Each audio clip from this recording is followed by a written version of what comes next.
Alright guys, so today I'm going to be covering how trading works between countries, how it benefits countries, and what comparative versus absolute advantage is. So today I have my friend Makash. This is his hand, this is my hand. He's black and I'm white, so to tell the difference. So the US has 50,000 labor laws, you see right here? So it takes 500 hours to make one airplane, 10 hours to make 1 ton of soybeans. So this is the US chart. You can see here 1,000 soybeans equals 80 airplanes.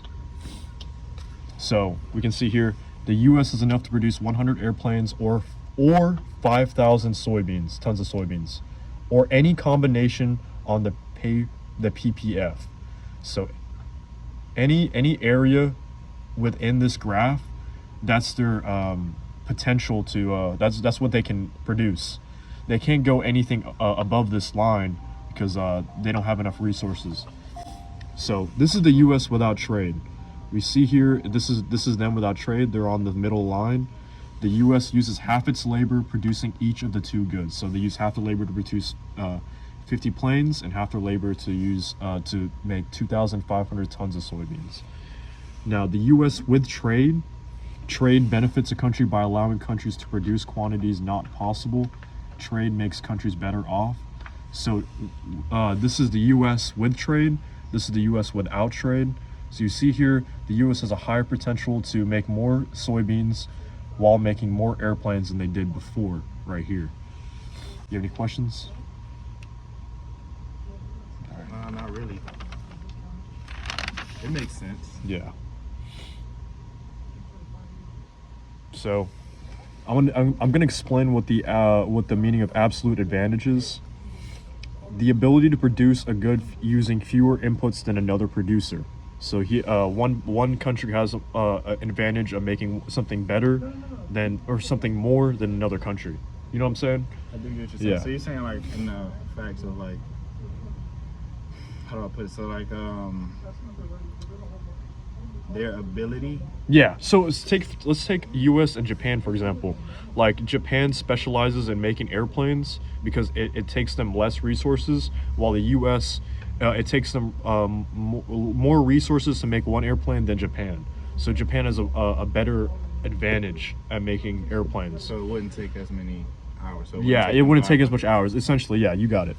So two countries can gain from trade when each specializes in the good it produces at the lowest cost. The opportunity cost of one airplane equals the amount of soybeans that could be produced using the labor needed to produce one airplane. So you see what I was saying? It's to produce one airplane, it equals the amount of soybeans that could be produced using the labor needed to produce one airplane. So it's like instead of making soybeans, they're making airplanes, but those hours making those soybeans could be hours making the airplanes. You know what I'm saying? Yeah. So the comparative advantage, the ability to produce a good at a lower opportunity cost than another producer. Okay. So essentially, the ability to produce a good at a lower opportunity cost than another producer is like Japan being able to make a plane at a lower cost than America. You know what I'm saying? Yeah. So the principle of a comparative advantage, each good should be produced by the individual that has a smaller opportunity cost of producing that good. So essentially, a country should specialize in a good that takes them less to make than another country that which makes it more to make. You know what I'm saying? Okay, exactly. So it's just specialize in that specific good. You know what I'm saying? Right. Exactly. So calculating the opportunity costs, one airplane equals 500 labor hours, but using 500 hours to produce soybeans would have produced 50 tons of soybeans. So one airplane, so 500 hours, essentially 500 hours in the US, they can make one airplane, and also 500 hours can also make 50 tons of soybeans. So you can see here, the opportunity cost of one airplane equals 50 tons of soybeans. So the opportunity cost of 1 ton of soybeans is 0.02 of an airplane. In Japan, opportunity cost of one airplane equals 25 tons of soybeans. So it's like I said, it's less. They use less tons of soybeans. The opportunity cost of 1 ton of soybeans is 0.04 airplanes. I get what you're saying. So essentially, move right here, comparative advantage in airplanes. Japan only gives up 25 tons of soybeans. US is 50. So US is what's it called? It's more economically Yeah. stable in order to make those. Essentially, yeah.